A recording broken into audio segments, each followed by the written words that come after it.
Right. Hey everyone. So when Albo was elected in 2022, many people were pretty hopeful that we'd see the end of the kind of anti-worker, anti-climate, racist, sexist, warmongering politics that we've gotten used to after a decade of a liberal government.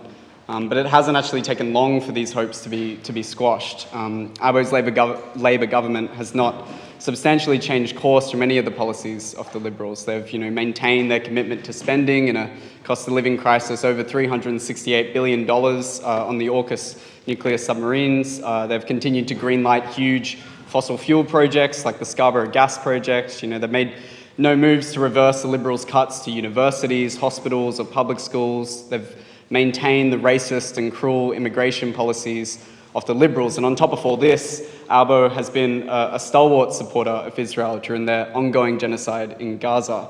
His government has overseen the continued export of military equipment to the IDF while they commit war crimes and has refused to impose any real sanctions on Israel.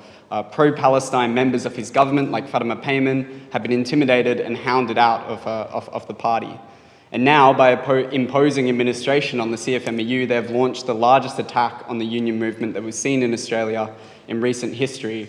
This attack will see them lose millions of campaign funds just a year out from a federal election, and it will alienate a huge section of unionists who have been their safest base of members and supporters. The latest news poll reports that the two-party preferred is at an even tie between the ALP and the Liberals. Albo's approval rating has dropped to the equal lowest levels it's been across his term. Given that Albo's government has mostly spent its time in office attacking its own, working class voter base, this really comes as no shock.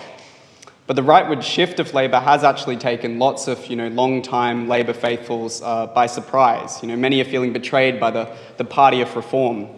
I aim to argue in this talk that it's precisely this commitment of the Labor Party to reforming capitalism which locks them into running the system. And in a situation where Australian capitalism is teetering on the edge of recession, this means making the working class pay for the slowing profits of the rich. So from its inception, the Labor Party has existed as a political wing of the union movement, meaning it tries to gain control of Parliament in an effort to win concessions and run the system in the interest of the broader working class. So I'm going to provide a brief history of the Labor Party to kind of illustrate this. So the Labor Party really has its roots in the development of the union movement in Australia. So in the late 19th century, an economic boom helped to rapidly develop an industrial working class. So between 1885 and 1891, the total number of unions in New South Wales doubled from 50 to 100, which brought the total number of unionists in New South Wales up to about 60,000 members. And trade union struggles initially had huge successes. So for example, in 1885, only 34 unions in Australia had won the 8-hour day as an industry standard, and by 1891 this had jumped to 60. But as the boom in Australian capitalism turned to a recession in the early 1890s, the bosses became much more concerned to shut down the workers' strikes. In 1890, a strike started by wharfies, spilled across industries, eventually involving tens of thousands of workers on strike across Australia. And the bosses appealed to the state for help. They mobilised thousands of soldiers to try and prevent a public meeting in support of the strike. And the strikers were ultimately unable to budge the bosses and were forced back to work. A similar story occurred with the defeat of the shearers' strikes in Queensland just a few years later, which was put down through very brutal repression by a combined force of police and the army. So across the country, workers going on strike were hitting a brick wall as the state mobilised in its full force to support the bosses. So the problem of the state was being posed to the union movement. The Labor Party was put forward as a solution to this problem. The argument was that if workers' representatives were in Parliament, then they would be able to prevent the state from crushing the working class, as well as being able to put through better industrial policies. As they put it, the time has come when trade unionists must use the parliamentary machine that has in the past used them. But the Labor Party was formed by the trade union officials, and the party's commitment to class collaboration and winning peaceful reforms from within capitalism reflects this. So with their much higher salaries and cosy positions, trade union officials are not very keen on major disruptions to the status quo. The nature of their job places them between the bosses and the workers, and they straddle that contradiction with the main interest of keeping their own jobs. The result is negotiating with bosses and trying to pull workers away from strikes that could spiral out of their control and become too disruptive, usually by promising workers small concessions from sitting at the table with the bosses. This tie between the union officials and the Labour Party can be seen in one of the earliest policies of the Labour Party, which was compulsory arbitration, which forces workers off of picket lines and into negotiations with their bosses. The Labour Party today still has a huge backing from trade unions, the majority of which are affiliated to the ALP. They provide crucial funds and campaigners, and union delegates still get 50% of the vote at Labour's internal conferences, and there remains a massive revolving door between the trade union bureaucracy and the Labour Party. So when the Labour Party was formed, they initially made very decent electoral gains. Their first election campaign in 1891 won them 25% of the seats in New South Wales. But the reality of sitting in Parliament wasn't the huge success that it was promised to be. It took 5 years for Labor to actually pass any tiny policies through Parliament. And a year on from their first election, newspapers were reporting a strange indifference on the part of the workers when it comes to the party, a feeling of disappointment at the results achieved, a dissatisfaction with the net amount of gain. So not much has changed there. The more that Labor gained seats in Parliament, the more they had to manage Australian capitalism, and the more that the needs of capitalism took precedence over the interests of the working class. The selling point of the Labour Party is that they'll run the country in the interests of the union movement with a commitment to reformism, but this means accepting and working within the framework of capitalism. But you can't actually run the country through Parliament. At the end of the day, big businesses make all of the really important decisions regarding the economy. Parliament has to serve the needs of these businesses in order to keep the system running. So when push comes to shove, Labor will prioritise the needs of Australian capitalism above all else. This meant, for instance, lining up with the rest of the political establishment in supporting the very horrific White Australia policy as part of Australia's nationalist and imperialist project in the early 20th century. The first point of Labor's policy platform in 1905 was the cultivation of an Australian sentiment based upon the maintenance of racial purity. In 1914, Labor Prime Minister Billy Hughes tried to introduce conscription for the First World War, urging workers that if they love their country, then they should take their place on the front. Labor has delivered reforms in periods of economic growth when capitalism can afford it, but when economic crisis hits, it has always loyally sided with capitalism and the bosses to drive through attacks on the working class. So the history of the Labor Party and government really shows this. So, for instance, in the Great Depression of the late 1920s, workers were savaged by wage cuts and layoffs. The coalition government at the time introduced huge fines for striking and sent in police to crush any workers who dared to resist the austerity. When tens of thousands of miners went on strike and were locked out in 1929, police shot them down, killing one miner and injuring 40 others. The Scullin Labor government was elected in 1929 on the promise of ending this lockout within a week of his term. But he immediately broke this promise, leaving the miners to their own devices to eventually be crushed.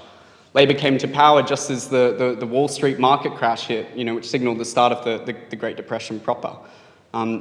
After just 3 weeks in office, Scullin was advised by the Bank of England that Australia would need to make further cuts to prop up profits while the global economy was floundering.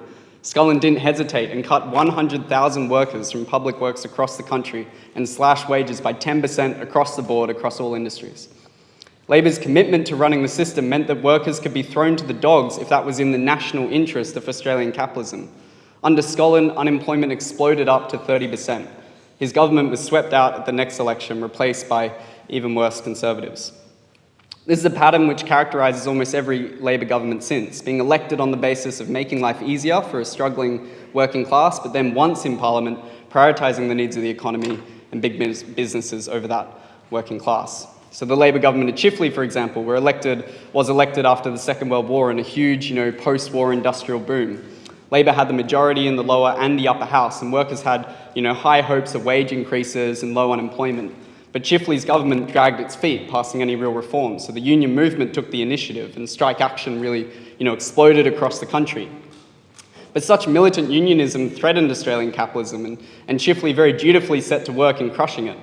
So when coal miners went on strike in 1949, Chifley used their Communist Party of Australia leadership as a justification for brutally crushing the strike, leaning on a sort of Red Scare anti-communism that was very prevalent at that time in the Cold War. He passed emergency legislation to ban the use of union funds for the strike and sent soldiers into the pits to work as scabs. The miners were defeated and the union movement was held at bay. Chifley was replaced by Menzies at the next election. This union busting, like their current assault on the CFMEU, is clearly nothing kind of new to Labor. Under the Labor governments of Hawke and Keating, the Labor Party and the trade union bureaucracy co-conspired to impose the infamous Accords on workers. The promise was that in exchange for policies which improved the social wage, such as public funds for healthcare and education, unions would dial back their militancy and disruptive strike action. Any unions who didn't comply were savaged, such as in the pilot strike of 1989, when Labor used the Air Force to scab and break the strike.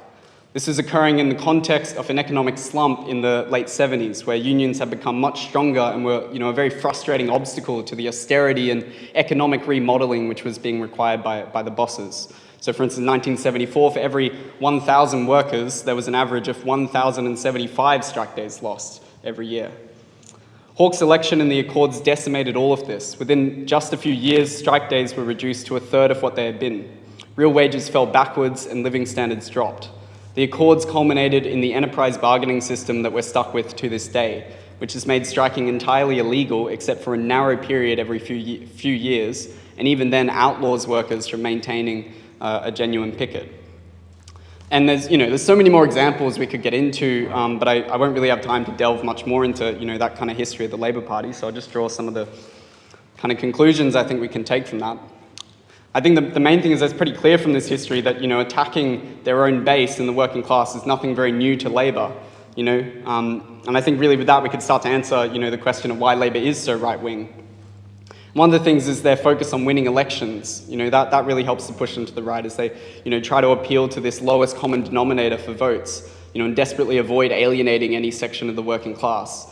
It means appealing to the most backward sections of the class, turning a blind eye to or sometimes actively playing into all the kind of racism, sexism and other sorts of horrific ideas which many of us have been inculcated with, rather than making any serious effort to actually fight against it. So for example, during the Voice to Parliament referendum, Albo did nothing to stand up against the racism and bigotry at Dutton. He simply assured voters that the Voice would be so totally powerless that there's actually no need to worry about the scary prospect of Indigenous sovereignty.